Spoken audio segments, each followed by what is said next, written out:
think a lot of SaaS companies listen to the wrong opinions and advice when they're building go-to-market motions. In my experience, that's what I've seen. They're listening to the wrong people.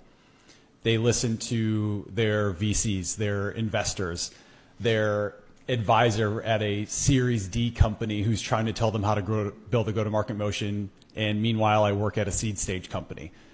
How many times have you heard, hey, you need to close 6-figure contracts. You need to move up market. You need to build a self-serve motion. You need to build enterprise and forget about all those startups that you're working. All of this advice without any nuance. And I think that creates bad sales processes where sometimes companies are trying to take something that might have worked at a past company and just assume that it will also work here.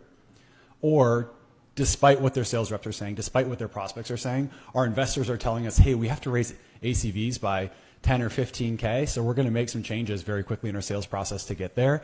And I think a lot of the times, sales reps are just sort of doing what they're told, even if they know for a fact that it's not going to get the job done as efficiently as maybe another option would. So I think a lot of times it just comes down to listening to the wrong people. Nick, curious if you've been working with marketing teams trying to help them become more people first, or even done it internally. Have you noticed that be some of the friction? Is it demands from leadership or maybe outside perspectives?